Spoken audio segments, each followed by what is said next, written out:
Guys, welcome back to my channel. तो आज हम कुछ इस तरीके का बहुत ही लेटेस्ट डिज़ाइन वाला ब्लाउज़ बनाना सीखेंगे, जैसा कि आप स्क्रीन पर देख सकते हैं। तो इसके लिए मैंने 2 मीटर तक मेन फैब्रिक लिया है और हाफ मीटर के करीब हम लाइनिंग क्लॉथ ले लेंगे। मेन फैब्रिक कुछ इस तरीके से है, जैसा कि आप स्क्रीन पर देख सकते हैं। इसमें करीबन 1 मीटर तक प्लेन फैब्रिक है और बाकी कुछ इस तरीके का डिज़ाइन वाला है। अगर आपके पास इसी तरीके का सेम कपड़ा ना हो तो आप दोनों पार्ट अलग अलग भी ले सकते हैं। ब्लाउज के नीचे वाला अम्ब्रेला घेर बनाने के लिए हम कपड़े को इस तरीके से एक साइड से सबसे पहले तिरछा फोल्ड कर देंगे।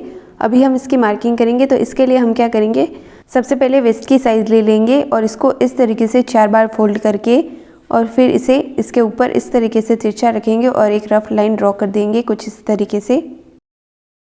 फिर ऊपर से इसकी साइज़ की मार्किंग करते हुए इस तरीके से सेम साइज़ में एक मार्किंग कर देंगे और फिर कुछ इस तरीके से इसे गोलाई का शेप दे देंगे। अभी हम सबसे पहले बैक पार्ट की कटिंग करेंगे, तो इसके लिए हम करीबन 12 इंच की लेंथ रखेंगे और कुछ इस तरीके से हम सभी जगह 12 इंच की लेंथ रखते हुए एक रफ लाइन ड्रॉ कर देंगे कुछ इस तरीके से मार्किंग करते हुए। अभी हम फ्रंट पार्ट के घेर की मार्किंग करेंगे, तो सबसे पहले हम 12 इंच की इस तरीके से एक लेंथ रख लेंगे और फिर 3 इंच के करीबन हम एक्स्ट्रा पार्ट रखेंगे, क्योंकि हम यहाँ पर आलिया कट का शेप बनाने वाले हैं। अभी हम इसकी टोटल लेंथ लेंगे, तो टोटल लेंथ आ रही है करीबन 15.5 इंच और इस तरीके से हम 15.5 इंच पर सब जगह मार्किंग करके एक रफ लाइन ड्रॉ कर देंगे, जैसा कि हमने बैक पार्ट में करा था, ठीक इसी तरीके से। और फिर फ्रंट पार्ट में आलिया कट का शेप देने के लिए कुछ इस तरीके से हम ड्रॉ करेंगे और इसकी साइड की लेंथ हम 12 इंच ही रखेंगे बैक पार्ट की तरह और फिर कुछ इस तरीके से डॉट डॉट बनाकर शेप दे देंगे आलिया कट का। अभी इन दोनों पार्ट की कटिंग कर ले कुछ इस तरीके से।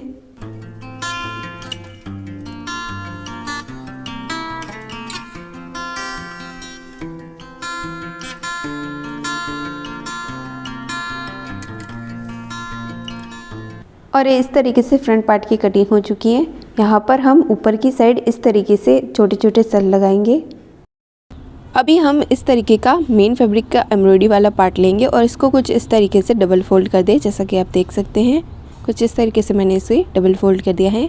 अभी हम इस पर मेज़रमेंट करेंगे, तो सबसे पहले हम लेंथ का मेज़रमेंट करेंगे। टोटल लेंथ हमें 14 इंच चाहिए। 1 इंच एक्स्ट्रा हम इसमें स्टिचिंग के लिए ऐड कर देंगे और 15 इंच पर इस तरीके से मार्क कर देंगे।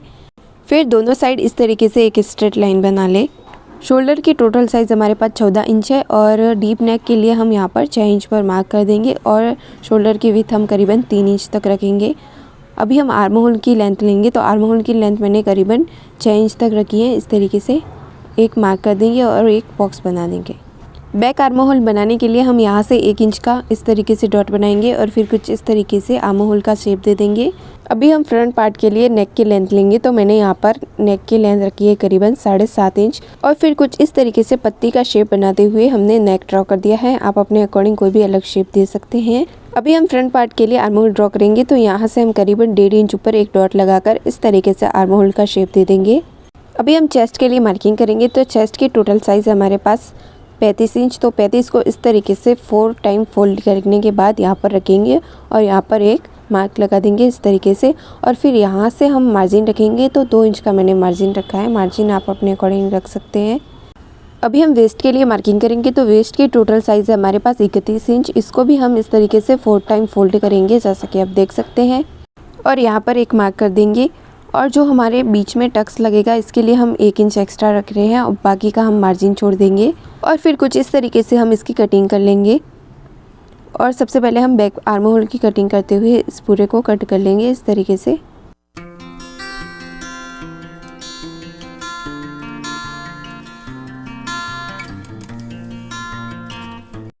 और यहाँ से हम 3.5 पर इस तरीके से टक्स के लिए मार्किंग कर देंगे और फिर कुछ इस तरीके से बिल्कुल छोटा सा कट लगा देंगे। अभी हम इसमें से इस तरीके से फ्रंट पार्ट को अलग कर देंगे और फिर इसके आर्म होल की कटिंग कर लेंगे इस तरीके से। अभी हम बैक पार्ट बनाएंगे और इस पर हम नेक के लिए मार्किंग करेंगे, तो इसकी लेंथ मैंने करीबन रखी है 10 इंच और फिर इस तरीके से हम इस पर यू शेप बना देंगे। आप अपने अकॉर्डिंग कोई भी अलग शेप बना सकते हैं और फिर इसको कट कर देंगे। अभी हम बचे हुए कपड़े से स्लीव बनाएंगे, तो इस तरीके से मैंने इसको भी डबल फोल्ड करके रख दिया है। अभी हम इसकी लेंथ लेंगे, तो टोटल लेंथ हमें चाहिए 20 इंच। इसमें हम करीबन 1.5 इंच के करीबन हम एक्स्ट्रा जॉइंट कर देंगे स्टिचिंग के लिए और 1.5 इंच पर इस तरीके से मार्क कर देंगे।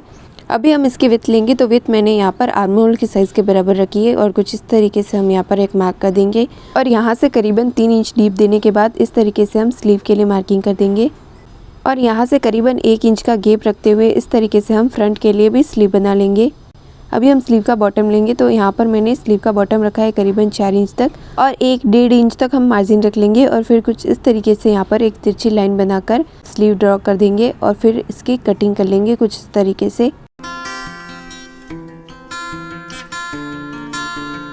फिर स्लीव के बीच में इस तरीके से एक छोटा सा कट लगाएंगे और फिर इसे इस तरीके से बीच में से ओपन करने के बाद फ्रंट पार्ट की भी कटिंग कर लेंगे। अभी हम फ्रंट पार्ट लेंगे और इसके सेम साइज़ की हम अस्तर की कटिंग भी कर लेंगे कुछ इस तरीके से और अभी हम 1/2 इंच का मार्जिन छोड़ते हुए यहाँ पर एक सिलाई लगाएंगे। सीधी वाली साइड अंदर की साइड रखते हुए इस तरीके से सिलाई कर दे।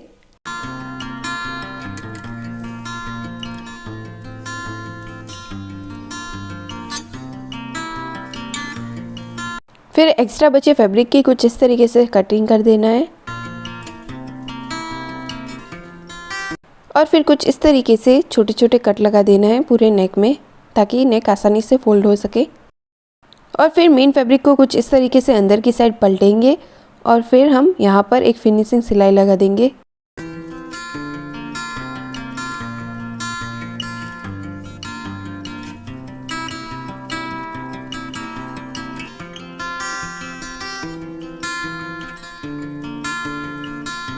और फिर नेक की सिलाई कंप्लीट करने के बाद हम यहाँ पर भी एक रफ सिलाई लगा देंगे।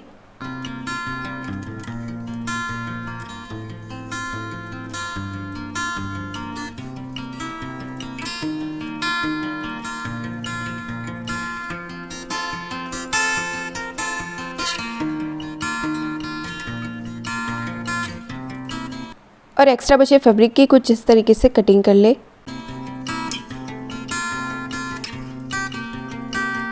अभी हम इसको सेंटर में से कुछ इस तरीके से फोल्ड करेंगे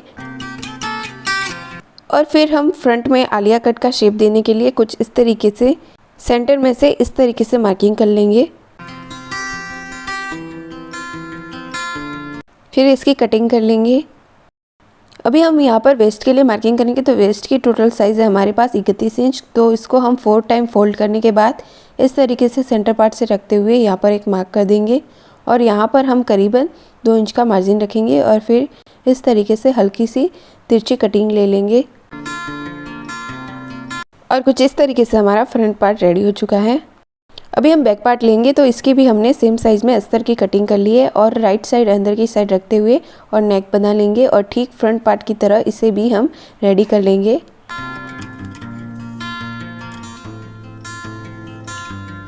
और यहाँ पर टक्स के लिए मैंने मार्किंग करी थी, तो यहाँ पर हम टक्स लगाएंगे। तो सबसे पहले हम इसे इस तरीके से बीच में से फोल्ड कर देंगे।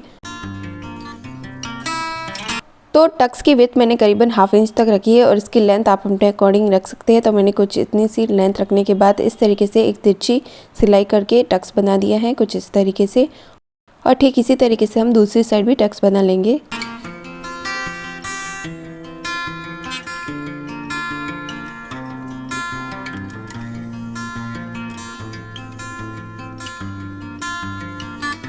अभी हम फ्रंट पार्ट को इसके ऊपर जॉइन करेंगे, तो कुछ इस तरीके से हमने सीधी वाली साइड अंदर की साइड रखते हुए और यहाँ पर सिलाई लगाकर हम शोल्डर जॉइन करेंगे।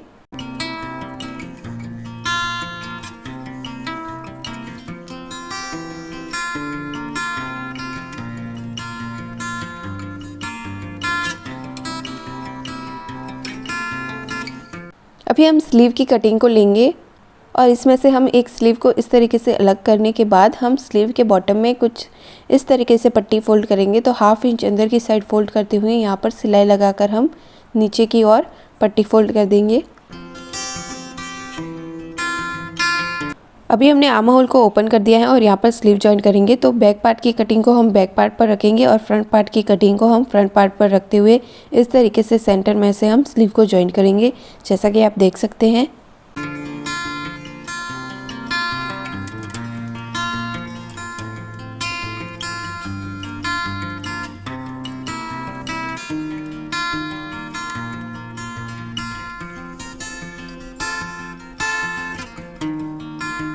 और ठीक इसी तरीके से हम दूसरी साइड भी स्लीव जॉइन कर देंगे।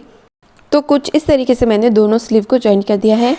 अभी हम इसकी सिलाई करके इसे जॉइन करेंगे। तो कुछ इस तरीके से हम यहाँ से सिलाई लगाते हुए यहाँ तक सिलाई को कंप्लीट करके इसे जॉइन कर देंगे, जैसा कि आप देख सकते हैं।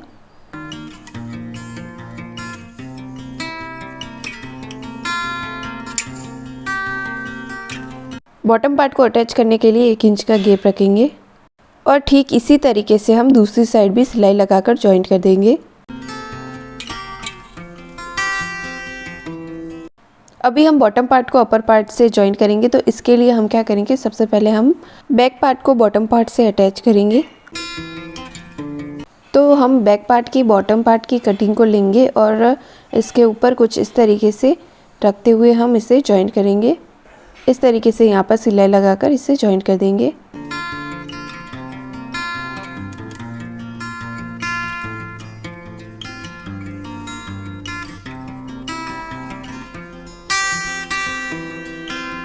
इस तरीके से सिलाई करने के बाद हम इसके ऊपर टॉप स्टिच लगाएंगे कुछ इस तरीके से।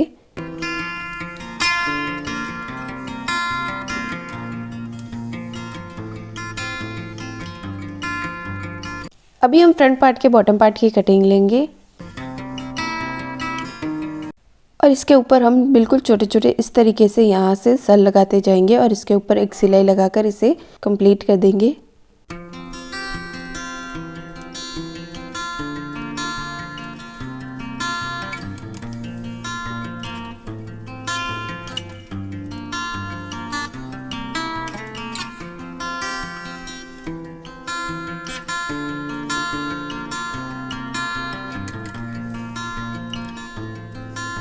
और कुछ इस तरीके से बॉटम पार्ट रेडी हो चुका है। अभी हम इसको फ्रंट पार्ट पर लगाएंगे। तो कुछ इस तरीके से हम इसके ऊपर इसको उल्टा रखेंगे और इसको सेंटर पार्ट से हम इस तरीके से सिलाई लगाकर जॉइंट करेंगे।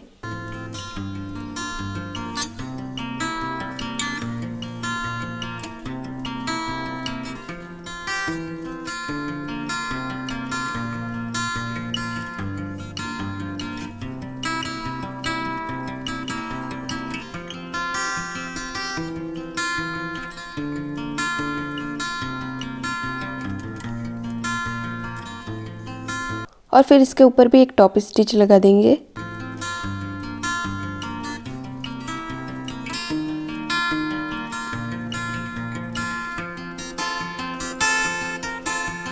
और इस तरीके से दोनों बॉटम पार्ट को अपर पार्ट से जॉइंट कर दिया है। अभी हम यहाँ पर सिलाई लगाकर इसे जॉइंट कर देंगे।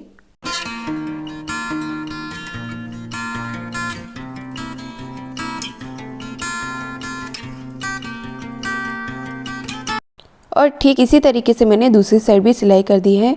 अभी हम इसके बॉटम में पट्टी फोल्ड करेंगे। तो हम बॉटम पार्ट को कुछ इस तरीके से उल्टा रखेंगे और फिर यहाँ पर जरा सा अंदर की साइड फोल्ड करते हुए पूरे में सिलाई करके पट्टी फोल्ड कर देंगे कुछ इस तरीके से, जैसा कि आप देख सकते हैं।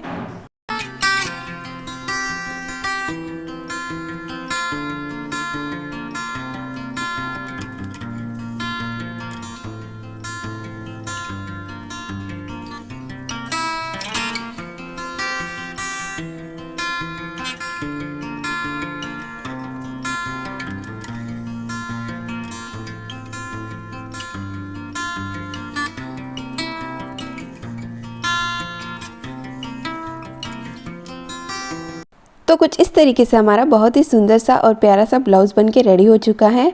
अगर आपको मेरी वीडियो पसंद आई तो please like, share and subscribe. Thank you for watching.